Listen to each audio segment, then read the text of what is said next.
Bom, boa noite a todos. Muito obrigado pela paciência e pela vontade da gente ver se a gente adquire algum conhecimento de minha parte e da parte de vocês, ou por curiosidade, ou porque a gente vai dialogar e chegar a um ponto comum. A PEMEC, eu vou dar uma apresentada para vocês, né?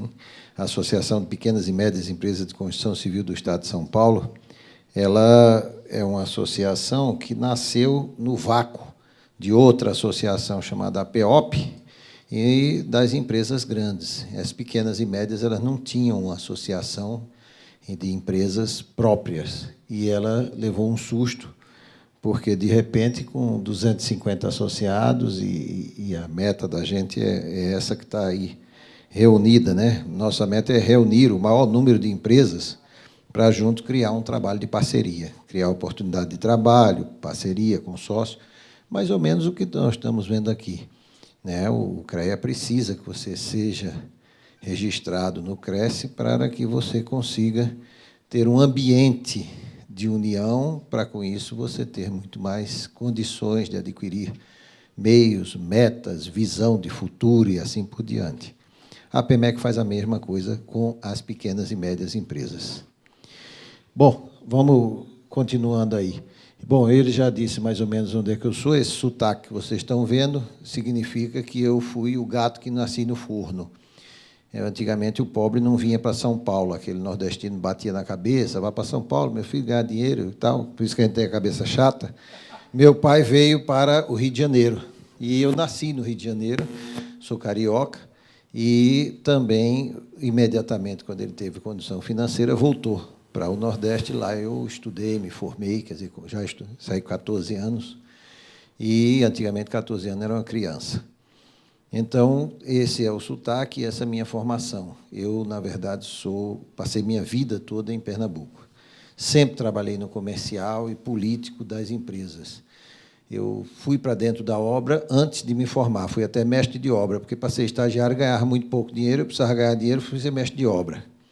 E era uma criança, mestre de obra, todo mundo achava uma beleza, uma coisa dessa. Como é que eu sei, um menino estudante de engenharia quer ser mestre de obra? Então, isso me deu muita condição de saber sobre obra, construção civil, mas, por outro lado, me levou a ver a pequena e média empresa como uma prejudicada. Bom, mercado para pequena e média empresa é a nossa meta. Existe hoje, ligado a vocês, né, um grande programa chamado Minha Casa Minha Vida. Eu sempre digo que o corretor é responsável até pela economia de um país. Por quê? Porque que diabo é a economia? Nada mais do que um movimento da moeda. Quer dizer, você compra, vende, mexe. E por que o Brasil entra em recessão ou a gente está com medo de 2015? Porque a gente deve, e quando deve, o governo deve para o exterior, deve interno, ele para a moeda, ele para a economia, ele recolhe. Aquilo que ele gasta com a máquina, ou com investimento, ou com isso, ou com aquilo, volta do imposto e volta. E o nosso maior PIB para a pequena e média empresa de construção civil é o governo. A pequena e média empresa de construção civil ela não tem dinheiro para incorporação, principalmente porque o investimento não vem todo de financiamento e vem mais do financiamento próprio. Então, nós atuamos na obra pública e dependemos demais do investimento de governo. Para vocês, vamos fazer sempre esse paralelo, né? Cresce com... Porque se eu falar da APEMEC, da pequena e média empresa, e a situação dela na construção civil, sem ligar com o mercado imobiliário, vai ficar meio enfadonho aqui, porque você não tem nada a ver com isso. Então, a nossa empresa, no caso da imobiliária, ela atua mais nos programas ligados a financiamento de governo. Minha Casa Minha Vida é o principal. Hoje, eu estava falando aqui antes com ele, sobre o mercado imobiliário. E a gente sempre, eu vou pulando as coisas, vocês estão lendo, e se eu começar a ler também, eu estou chamando vocês ou de cego ou de analfabeto. Então, eu vou devagarzinho, misturando uma coisa com outra. Eu acho que o mercado imobiliário depende muito da vontade de vocês, depende muito do que vocês querem, né? Vocês têm que ser macho o suficiente para dizer nós vamos movimentar esse mercado imobiliário. Esse medo dessa recessão, ou da mudança, ou disso ou daquilo, depende muito de vocês. O corretor tem um papel tão importante na economia. A construção civil movimenta 80% dessa economia. Movimenta a economia de operário, principalmente não qualificado. Se a gente não consegue vender e comprar, se a gente não consegue movimentar esse dinheiro, a gente estagna financeiramente, é por conta de vocês. Quer dizer, a importância de um corretor é uma coisa fundamental na economia. Os Estados Unidos só quebrou por conta de uma agonia, uma má direção da movimentação desse dinheiro. Então, mas metido no meio um financiamento impossível. Na verdade, eu acho que isso aqui, vocês são tão louváveis, são tão importantes na economia, que falar de crise, que é que eu vou falar depois, é uma coisa irrelevante. Se a gente quiser, não tem crise. Eu só queria ser corretor para mostrar que eu ia vender. Então, na verdade, o momento atual do mercado, como diz aí, depende fundamentalmente do setor público para a pequena e média empresa.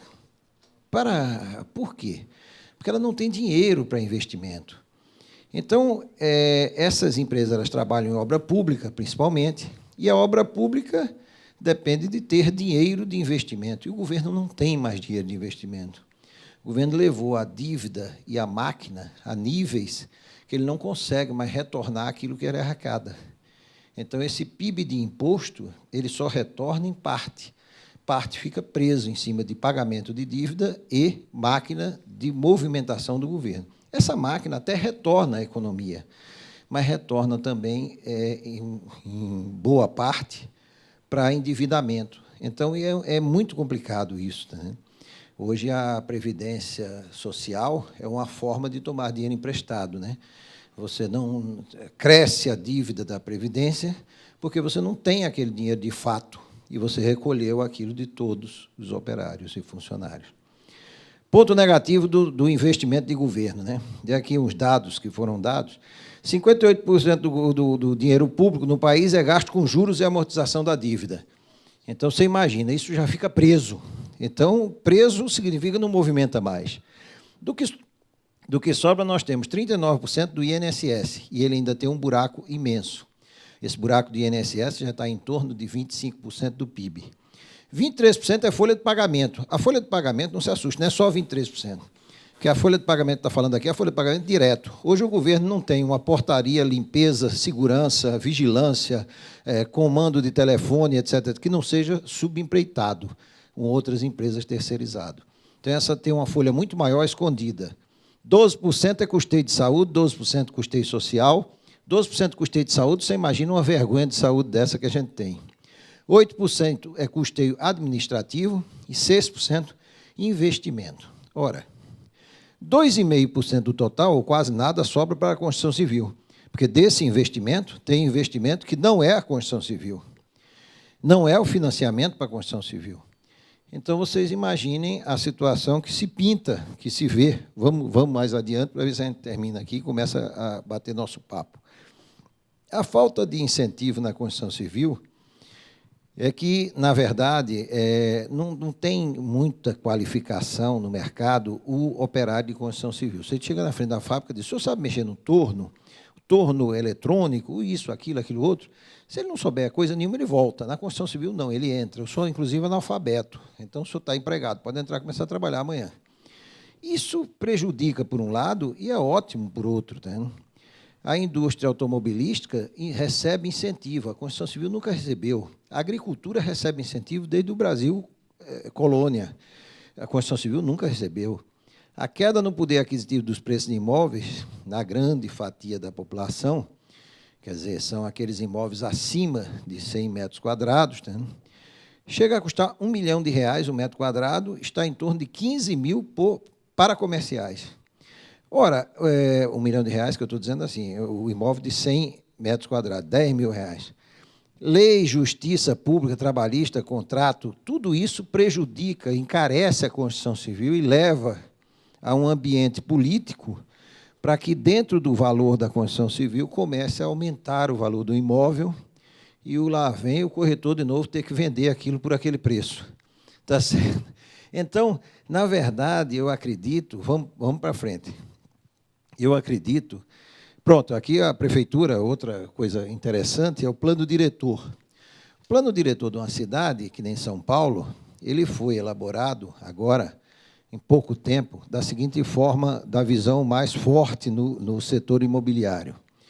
Ele acha que os corredores onde existe bom trânsito para a mobilidade urbana, próximo a metrô, trem, corredor de ônibus e etc., podem ser adensados, e não mais aqueles onde existe uma boa urbanização, isto é, os bairros mais nobres, os bairros que têm pavimentação, praças, parques, iluminação pública, água, esgoto, que era a visão de adensamento, tanto como programa de compra de área futura, como qualquer outro tipo de coisa, não é mais. Agora são os corredores, porque a mobilidade urbana é a principal ligação que a prefeitura imaginou de conforto da construção com a moradia.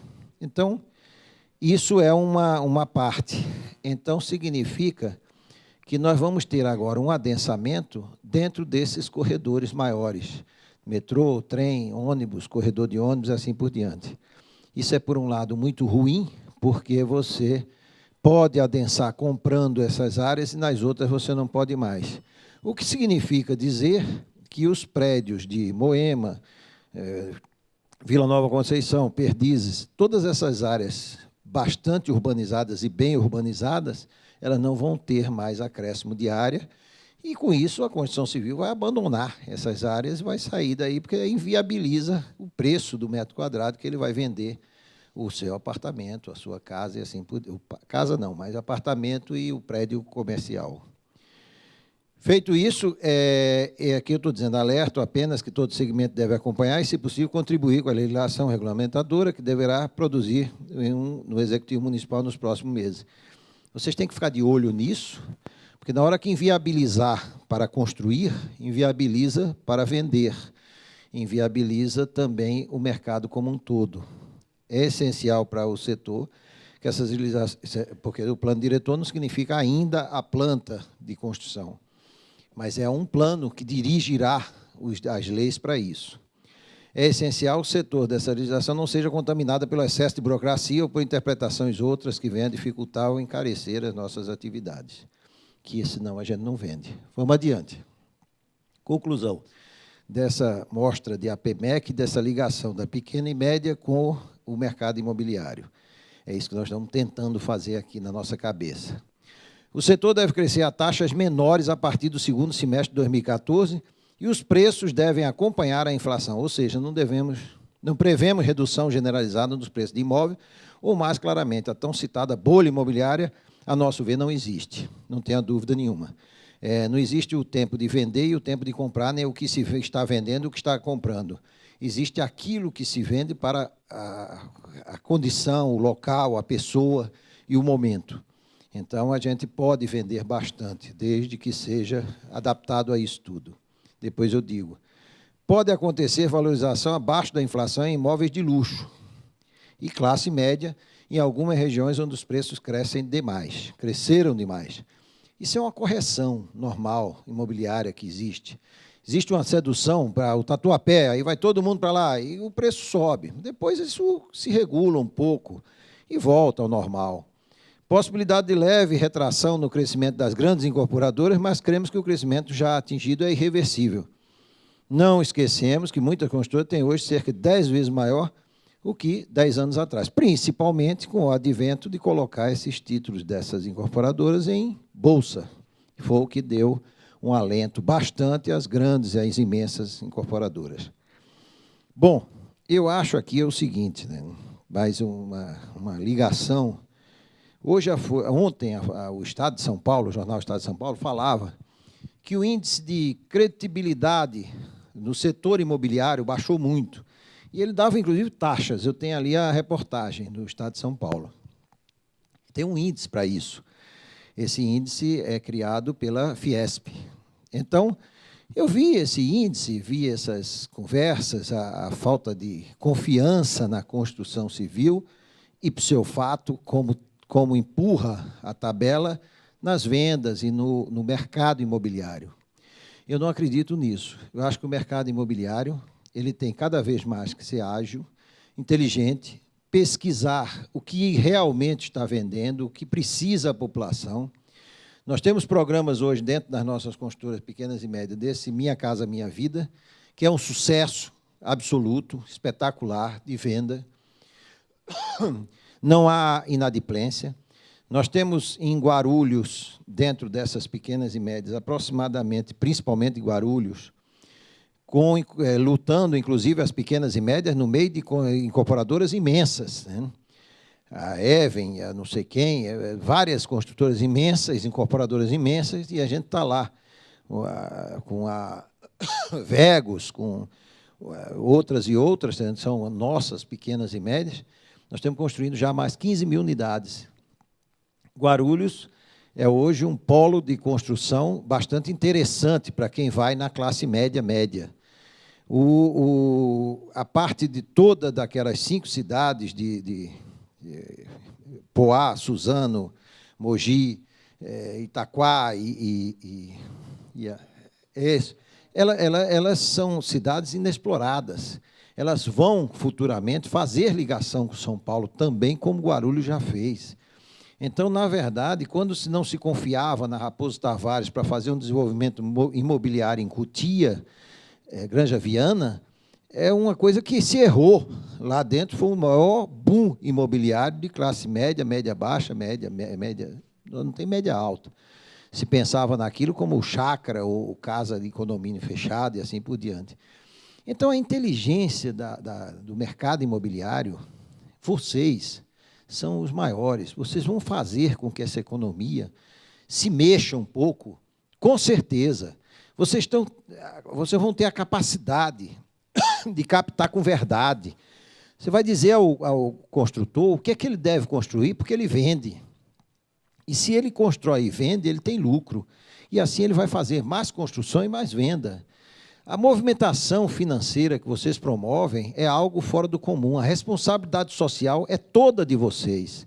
Porque se eu construir e vocês não venderem, não adianta, eu não emprego ninguém. E hoje eu emprego na construção civil da pequena e média empresa uma quantidade de gente, tanto de obra pública como de incorporação, nesse sentido, desses programas financiados por governo, imensa.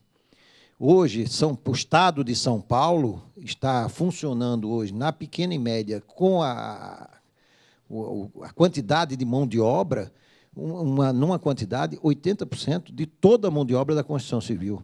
Toda a mão de obra da construção civil hoje gira em torno, aproximadamente, de 1 milhão de pessoas, entre direto e indireto. São famílias. Essa responsabilidade é de vocês.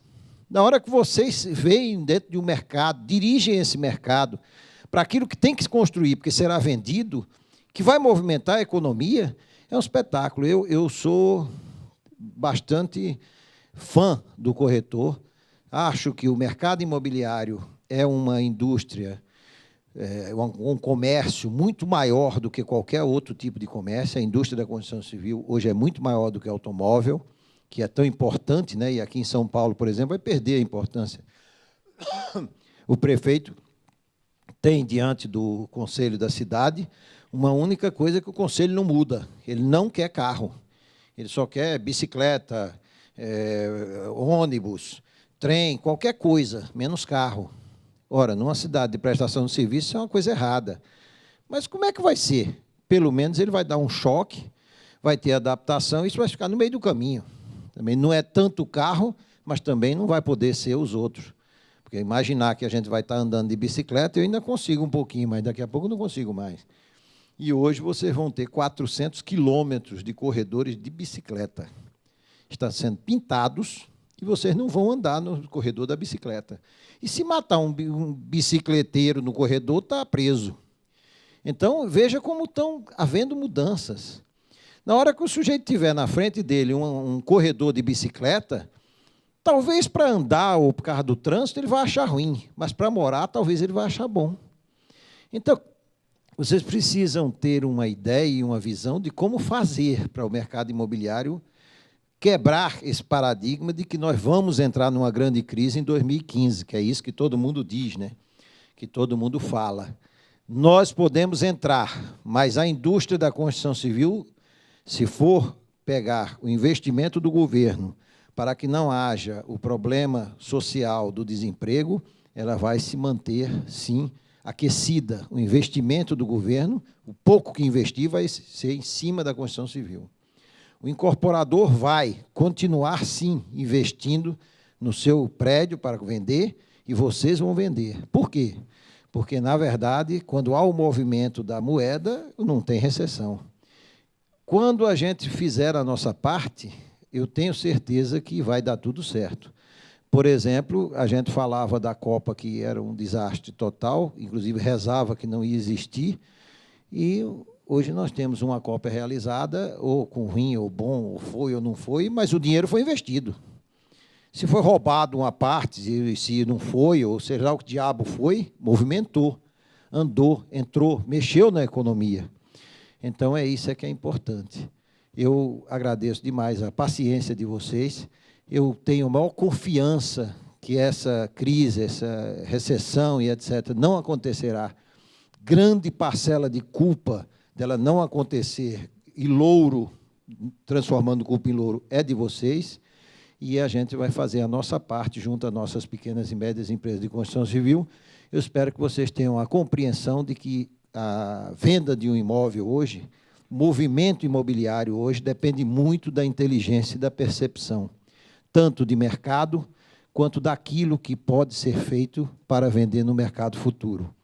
Vocês, tendo essa percepção e tendo a honestidade de mostrar ao seu cliente, sob pena de perder o produto ou de não ter aquele cliente, aquilo que realmente é o que hoje se precisa e está necessitando no mercado, no país e aqui no estado de São Paulo, com certeza vocês vão ser os vetores de mudar essa ideia de recessão, disso ou daquilo, que 2015 se assemelha por aí. Independente de quem ganha a eleição. Esse troço de ganhar a eleição, um dia a gente vai deixar como relegado a um plano muito inferior, se Deus quiser. Meu nome é Andréia, é prazer em conhecer o doutor. Eu gostaria de saber, né, como o doutor vê o aumento do compulsório do Banco Central em relação, né, ao aumento de crédito para os bancos, entre os bancos, para, né, acredito que para os corretores de imóveis será bem interessante. Mas como o doutor vê isso? Será que é um desespero assim, de conter essa crise que tanto dizem que vai ter em 2015? Não tenha dúvida. Por um lado e por outro, né? Na hora que... Boa noite. Eu sou engenheiro civil, mas não sou doutor. Na verdade, o financiamento hoje ainda é bom no mercado imobiliário. Ele não é o ideal, mas ele é um financiamento hoje da menor taxa que existe em todo tipo de financiamento. A nossa crise de 2015 ou 2014, seja lá o que diabo for, entendeu? Ela também se forma pela ideia. Um corretor passou tanto tempo, não vende, 6 anos sem vender, está passando fome, largou. Isso daí não existe. Entendeu? Se esse corretor está nessa fase, é porque ele está vendendo errado, ele está sendo indicado errado e ele captou errado. A captação é muito mais importante do que a venda. Na hora que eu tenho a minha unidade para vender errado, não tem jeito. Doutor, essa unidade aqui só vende com financiamento. Se o senhor quiser vender à vista, o senhor não vende. E assim sucessivamente. Eu acho que esse financiamento foi, sim, para quebrar a desconfiança, quebrar a maledicência, mas ele é bem-vindo, sem dúvida. Quanto mais, melhor. Já pensou? Você conseguir que os bancos aceitem que esse lastro saia da mão do governo e venha para eles dirigido ao financiamento, seria um FGTS 2. No nosso pobre FGTS, que era só para financiamento imobiliário, hoje ele reduziu-se a 33% para financiamento imobiliário e 67% para todo tipo de financiamento.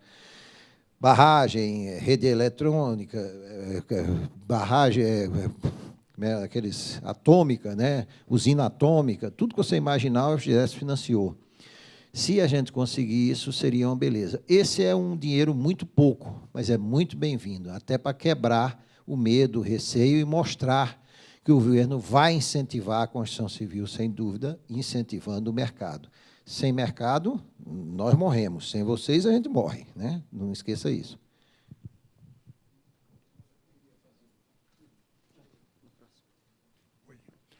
Engenheiro Luiz, o senhor acabou de falar um trecho interessante, que é na Zona Leste, irão adensar as cidades na periferia. E diz uma coisa, o senhor acha que isso é em pouco tempo, porque já estão muitas ruas asfaltadas, em todas elas tem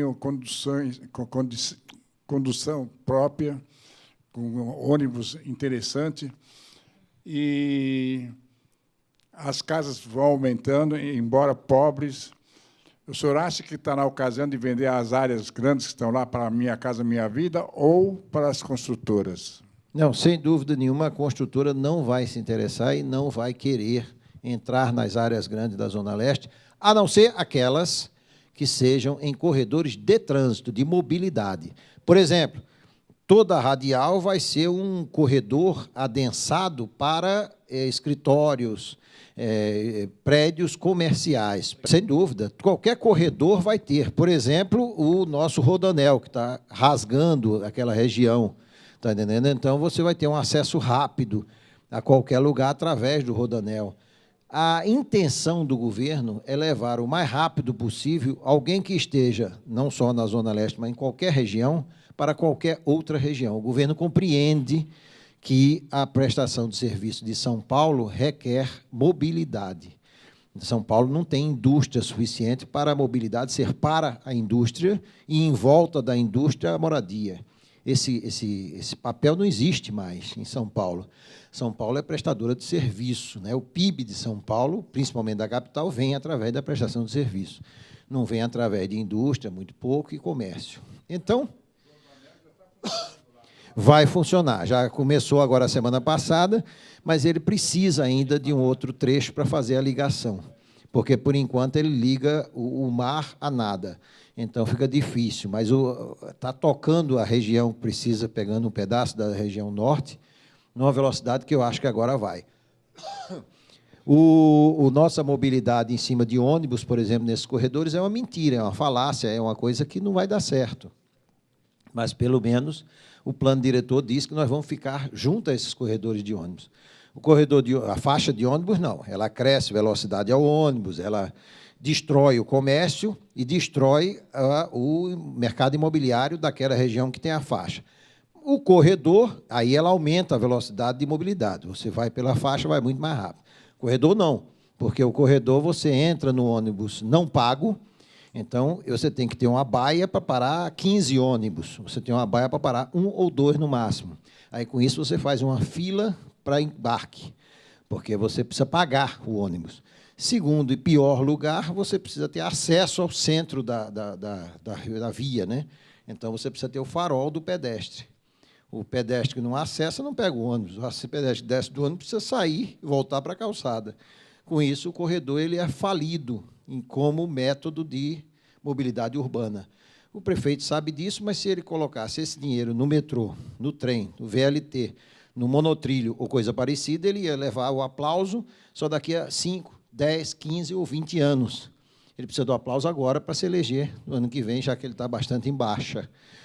Então, tudo isso é muito difícil, né? É conjugar o investimento público com a vontade política, com o que é realmente inteligente, enfim, isso é um engodo.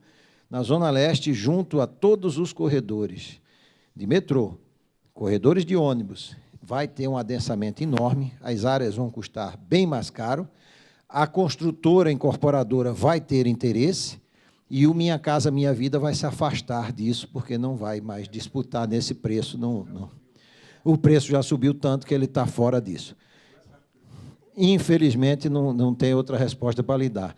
Eu gostaria imensamente que o Minha Casa Minha Vida gozasse do direito de ter uma participação dentro da urbanização, dentro da área urbana mais urbanizada. Não vai poder, não. Engenheiro Luiz. Boa noite, meu amigo. Parcialmente, a minha pergunta foi respondida através desta pergunta, que, de acordo com a nova lei de zoneamento da cidade de São Paulo, não é isso? onde nos corredores, próximo a estações de trens, de metrô, salvo erro, pode-se construir 4 vezes a área do terreno. Até 10. Até 10 vezes a área do terreno. Comprando, lógico. Ah, sim. Porque, na verdade, nós temos o plano diretor. Depois vamos ter a lei. O plano diretor diz isso. Quando chegar a lei vai normatizar isso. Certo, porque ainda está complexo essa... Não está totalmente definido ou já está definido? O plano diretor está definido, foi aprovado e hoje foi... Amanhã será assinado com a solenidade enorme, estarei lá, tudo direitinho. O plano diretor é aquele que as leis de zoneamento não contradiz. Quer dizer, não vai de encontro a esse plano diretor. Então, eles vão vender o acréscimo de área, tá vendo? Sem dúvida nenhuma, até 10, em algumas regiões. Certo. Agora, eu discutindo com alguns corretores no mercado imobiliário, nós entendemos que as áreas que não estão nesse benefício, fora de corredores, a taxa de ocupação é uma única vez? Sem dúvida, sem garagem. Então, isso sem dúvida e sem garagem. Vai prejudicar sem tremendamente dúvida. a construção não ser civil. Nas operações urbanas.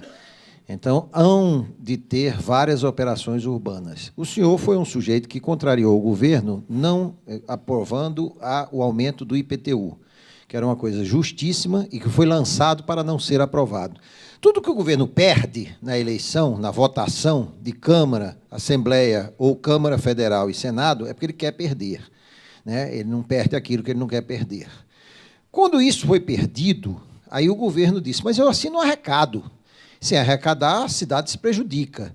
Aí ele vai criar várias e várias operações urbanas. Aí, nessas operações urbanas, você vai conseguir colocar as garagens e as áreas se multiplicam dentro daquelas áreas que não são anexas ao corredor de mobilidade.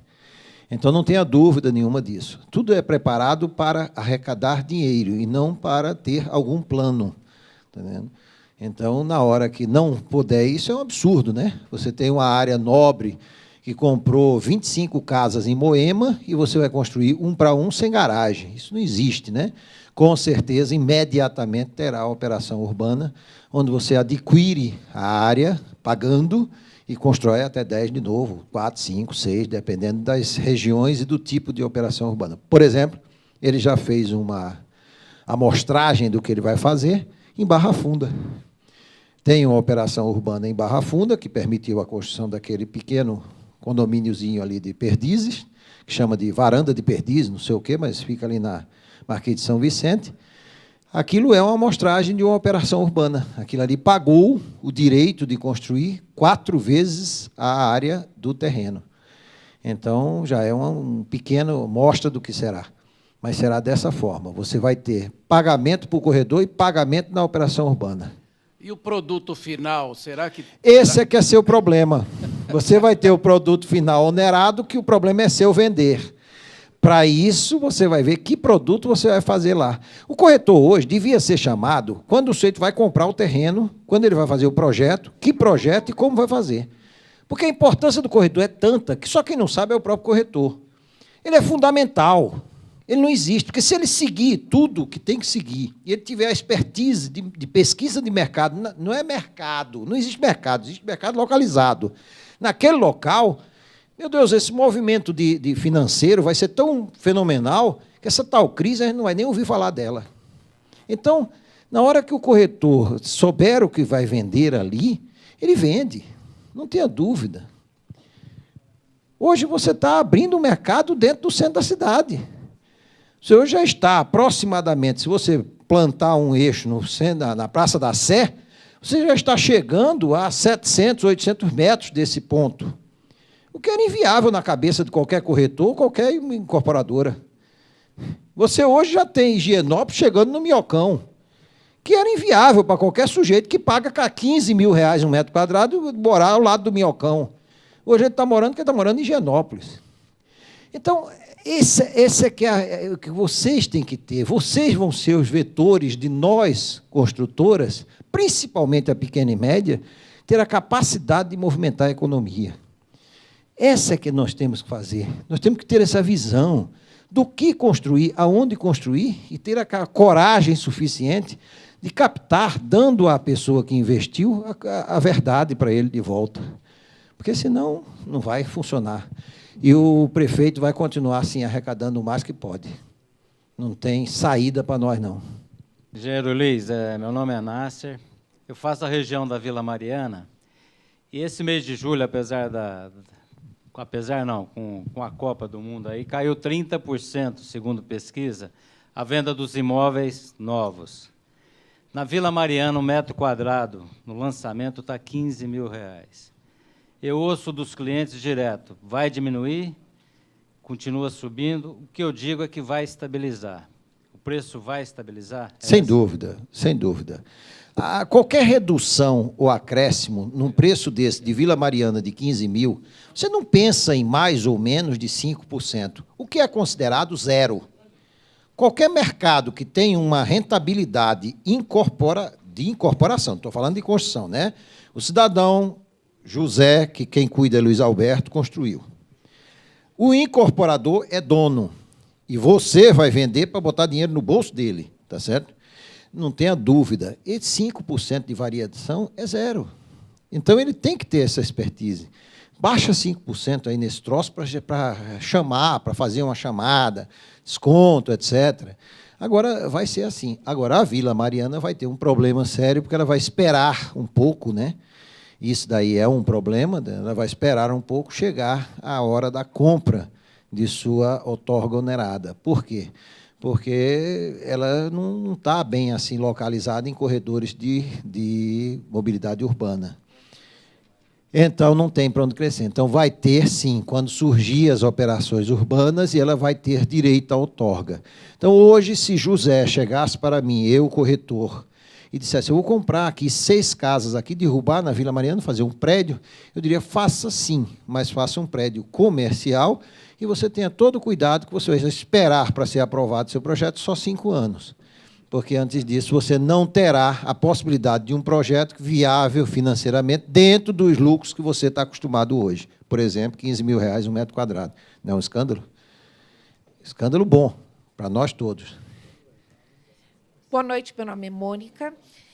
O senhor falou muito sobre corredor de ônibus, e eu vejo uma grande diferença de valorização se é próximo de metrô ou se é próximo de corredor de ônibus, que eu não tenho visto que o interesse é o mesmo. Muito pelo contrário, o interesse é inverso, né? O corredor de ônibus ele destrói, ele não dá mobilidade, ele é caro, e ele vai ser, no futuro, desmanchado, né? A não ser que ele vire um Expresso Tiradentes. Aquilo é o corredor perfeito de ônibus, que é muito ruim, porque transporta pouco e polui muito. Mas, pelo menos, ele faz um transporte direto. E a pessoa entra dentro do ônibus pago, se quiser, porque não entra pago porque não quer, mas na hora que tem estrutura para ele entrar pago no ônibus. Então, eu acho que o corredor vai desvalorizar. Por isso que ele deu a chance de que quem construa nesses corredores de ônibus, e aí também ele misturou com metrô, trem e monotrilho, vai ter a condição da outorga onerada, porque também não deixa de ser onerada, é onerada. Pode construir mais, mas paga. Então, isso é um erro grande. Bom, nosso prefeito está muito bem habilitado, né? E que isto, 15% de ótimo bom é um negócio que nunca houve, está chegando abaixo um pouco de pita. Então, você imagina, por conta dessas coisas, né? Ele confunde o que é um metrô e o que é um corredor de ônibus. Um corredor de ônibus denigre, mancha, esculhamba, diminui o preço, quebra o valor imobiliário, e um metrô aumenta valor e assim por diante, né? Ele confunde uma coisa com outra e faz um plano diretor desse. Com razão, você tem completamente diferente. Vou fazer uma pergunta dupla. Por favor. Essa lei, o que o prefeito está fazendo agora, essa diretriz, o senhor acha que vai ter segmento com os próximos ou ela vai ser derrubada? Por exemplo, na questão do corredor de ônibus, eu vejo que é uma estupidez que o prefeito quer fazer da cidade um Playmobil. E eu vejo aquele corredor vazio e as outras pistas estranguladas de carro, né? Esse é um ponto. A outra pergunta que eu queria fazer é qual que é o teto em termos de custo de metro quadrado em São Paulo, por exemplo? E quais são os parâmetros que vão definir esse teto? Porque quando você compara com o Rio de Janeiro ou outros países, de uma certa forma, aqui ainda é barato. Não. Miami, todo mundo comprou, vamos dizer assim, o que se comprou de metro quadrado em Miami e Orlando, pulando assim uns 6 meses para trás e andando mais 6 anos, foi quase que 15% do que se comprou em São Paulo. Não no Brasil, lógico, aí você também exagerou, mas que se comprou em São Paulo. Por quê? Porque o preço do metro quadrado ficou muito barato, ficou abaixo quase do custo da construção. Não existe preço do metro quadrado dependendo da faixa, né? No meu entender. Peço desculpa e perdão, vocês são gênios, eu sou um Zé Nada. Então, o que é que acontece? O preço do metro quadrado, dependendo da faixa, é que você pode bitolar. Por exemplo, na Minha Casa Minha Vida, de cidade de São Paulo, a região urbana de São Paulo, ela é crescida em 2 vezes. Isto é, não existe você fazer uma casa de 42 metros quadrados por R$42 mil. Você não vai fazer esse apartamento. Então, o governo criou um negócio chamado Casa São Paulo. E ele joga no estado de São Paulo. Vem o governo federal e joga os 42. E o estado de São Paulo joga mais 42 em cima. Aí você, por 84, você faz o Minha Casa Minha Vida. Menor que existe, que é aquele do até 300... 1.300, 300, uma renda, ele vai por renda, é 1, 2 e 3. Né? Então, na hora que você pega a cobertura na praia da Riviera de São Lourenço, no local interessante, a Riviera está até caindo, não serve muito de exemplo, mas vamos dizer que seja, ele não tem preço. R$30 mil um metro quadrado é interessante. Quando você pega a classe média e você joga isso dentro de um bairro aproximadamente de 15 quilômetros do centro da cidade de São Paulo, vamos dizer a Praça da Sé seja o centro, vamos tirar ela dali do pátio do colégio, vamos botar na Praça da Sé.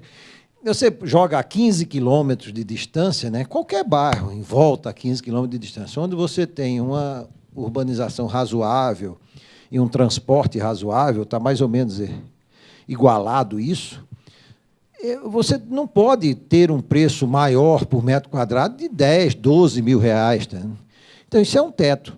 Mas, dentro do acabamento, isso pode ter uma variação enorme. Enorme, que é enorme, 15%, 20%. Então, o excepcional vai ter o preço que quem quiser vender e quem quiser comprar, compra.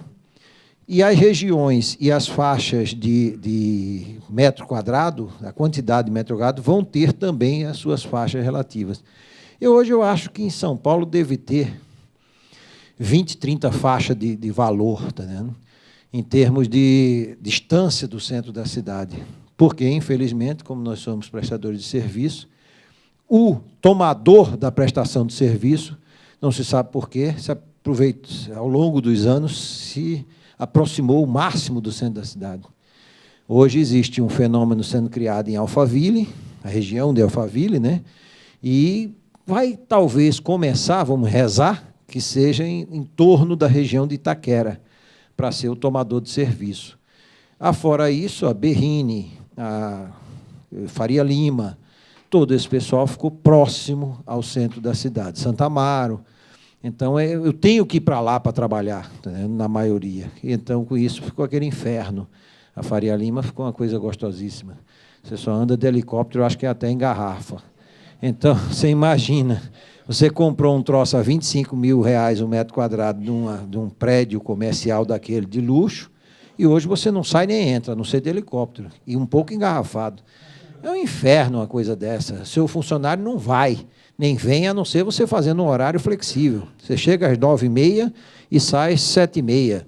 Ou você chega às 6h30 e sai às 4h30. Porque se não flexibilizar o horário, o seu funcionário não chega, porque ele não tem condição, ele não chega o carro. Para você sair da garagem do Robocop, se você estiver no 3º ou 4º subsolo, tem hora que você demora 1h30 para você, do seu carro sair lá da calçada.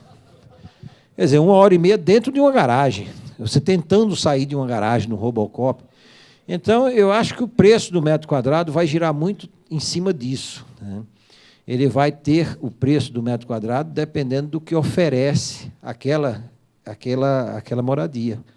Agora mesmo nós tivemos esses prédios de aluguel de plantas, né, comerciais, por exemplo, aquele da Tomiotaki, um aluguel de uma planta daquela, vamos botar na média, no meio tamanho, né, na meia altura, de 85, 90 mil reais, ele hoje está ficando assim com 30% vazio. Eles vão ter a compreensão de que aquele preço pertencia ao passado. E eles vão começar a alugar aquelas plantas de locação num preço diferente, né? Porque senão ele vai ficar vazio. E ali o condomínio é um pouco caro, a elétrica, hidráulica, etc. Então, eu acho que tem preço, sim, e é essa a inteligência do corretor. É flexibilizar esse preço no tempo, no local, e na época e no cliente, tá certo? Se vocês fizerem isso, vão movimentar essa economia. Movimentando essa economia, não tem crise, e vocês são os principais. As alavancas disso são vocês. Você não tem ideia da importância de vocês. Se não for vocês, nós morremos. Não vamos construir? Boa noite, meu nome é Levi Vieira. Pois não. É, na verdade, o seguinte, com respeito à sua pessoa, eu sei que a sua palestra está sendo, assim, nota 10, mas quando se fala de recessão, as maiores cabeças do Brasil na área da economia vem mostrando que até o ano de 2020 a recessão ela vai ser constante. Muito bem. Quando o senhor joga essa responsabilidade para nós, corretores, sabendo que, principalmente as pequenas construtoras, existe, na verdade, o quê? Existe uma parede entre a construtora e boa parte dos corretores. Eu tenho essa experiência. O que acontece? As construtoras não valorizam os corretores, ou seja, quer que os corretores trabalham ganhando uma migalha e, enfim, o senhor, na qualidade de engenheiro, representando uma fatia enorme, principalmente o Estado de São Paulo. Como que o senhor vê isso aí? Desculpa, mas é uma realidade. É verdade. O mercado, inclusive, de oferta e procura de trabalho e, portanto, salário, portanto, ganho do corretor, no seu caso, você está falando, ele gira muito em torno de facilidade e dificuldade, né? Então, o construtor acha, entendeu, que tem muita facilidade para vender. Pelo menos ouvi isso dos últimos 6 anos. Ele, com isso, ele acha que é inteligente da parte dele, entendeu, sacrificar a remuneração do vendedor daquele produto dele, que é o ato final que faz com que ele tenha ou não rentabilidade e fôlego e condições de capital de giro para fazer outro investimento e ter mais lucro ainda. Não há como mexer, né? O nosso capitalismo selvagem, entendeu? Ele é infernal por conta também dessas coisas. Entendeu? Mas há uma possibilidade disso mudar um pouco. Entendeu? Na hora que ele entender que aquele corretor pegou ele em todas as fases, da aconselhamento do que ele deve fazer de produto, de que forma ele deve vender, e ele começa a ter naquele corretor não um instrumento final de uma coisa fácil de fazer, mas ele começa a ter nele a única fonte de informação para que o ato final, que é da venda, que vai transformar tudo aquilo que ele fez até aquele momento em algo bom ou ruim, porque se não vender, ele quebra, não tenha dúvida. Então, ele vai mudar. Quem vai fazer isso são os corretores. A nova visão do corretor, a nova visão dos movimentadores, dos mexedores do mercado imobiliário, ela vai mudar também o entendimento do construtor. Para isso, essa tal crise que estão falando vai ser maravilhosa mais ainda, porque ela não poderá existir na Constituição Civil.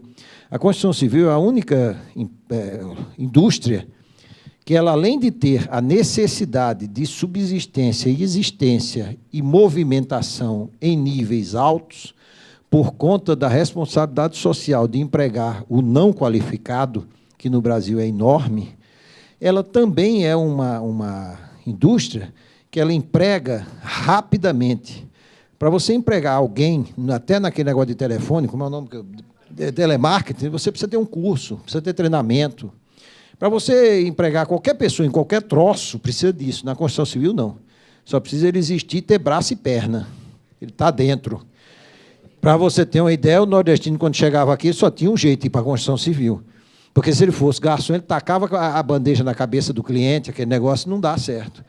Então, tenho certeza que essa mudança de visão burra do construtor vai passar por uma mudança de visão, de aspecto, de parceria, de vontade dos corretores.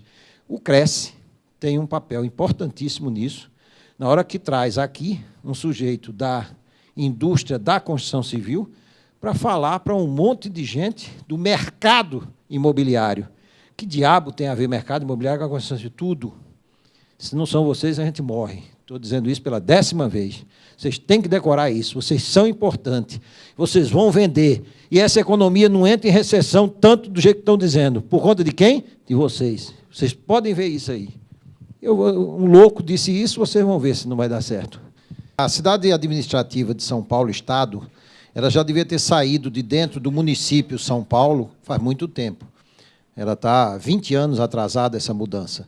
Isso reduziria imediatamente em população pouca coisa, em torno de 250 mil famílias, mas, ao longo do tempo, em torno de 1,5 milhão de famílias. Isso o governo não está sinalizando como você deseja. O governo todo, hoje, administrativamente, está indo para o centro da cidade. O município já foi todo, não existe nenhum prédio administrativo municipal, e olha que são mais de 200, que não esteja no centro da cidade. E o governo estadual também está indo para dentro do centro mesmo da cidade. Então, o governo sinaliza que cada vez mais ele quer ir para o centro. De acordo com isso, como tem que alguém morar em algum lugar, o sujeito tenta ficar mais próximo do centro, ou mais próximo dos centros de trabalho, ou de moradia, ou de alguma coisa que tenha para fazer.